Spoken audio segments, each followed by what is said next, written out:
সত্যি কথা বলতে অনেক দিনের পরে বোলপুর গেছিলাম, আর বোলপুর থেকে ফেরার জন্য সন্ধেবেলা বেছে নিয়েছিলাম বন্দে ভারত এক্সপ্রেস। অনেক দিন আগে একবার বোলপুর গেছিলাম বন্দে ভারতে করে, তখন নতুন চালু হয়েছিল।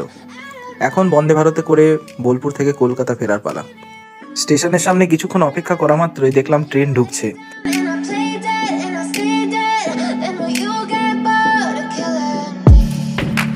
Silhouettes of you are like a taunt.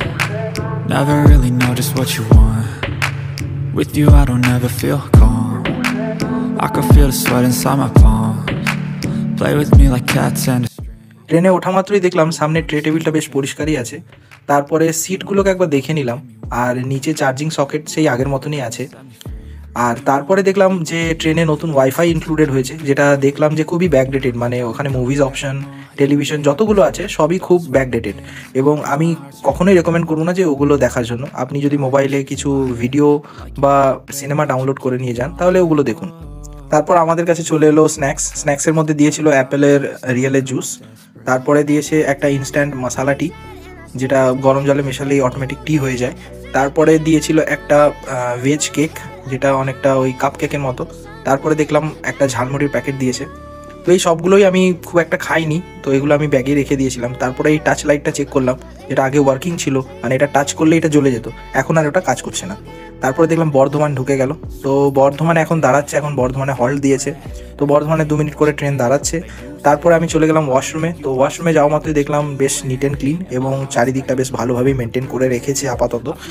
R hand ড্রায়ারটাও কাজ করছে। তারপরে দেখলাম আমাদের লাঞ্চ এসে গেছে। তো লাঞ্চে দিয়েছিল একটা রেল নিরের জলের বোতল 1 লিটারের, সাথে খাবার ছিল। তো খাবারের মধ্যে আমাদেরকে দিয়েছিল জিরা রাইস, তার সাথে ছিল ডাল, 2 পিস চিকেন, তারপরে একটা ফ্রাই দিয়েছিল, একটা মিষ্টি, আর সাথে টক দই, আর 2টো রুটিও দেওয়া ছিল ওর সাথে।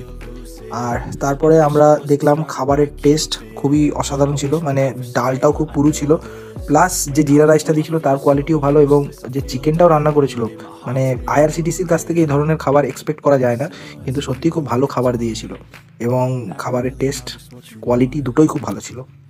তারপরে দেখতে দেখতে হাওড়া ঢুকে গেল। বাস এরপরে দেখলাম সবাই উঠে দাঁড়িয়ে পড়েছে, তো আমিও ভাবলাম গিয়ে এবার নেমে পড়ি। হাওড়াতে নেমে গেলাম, নেমে এবার বাড়ির পথে রওনা দিলাম। You don't ever wanna give me wings. You don't ever wanna set me free. But if I lay down and I play dead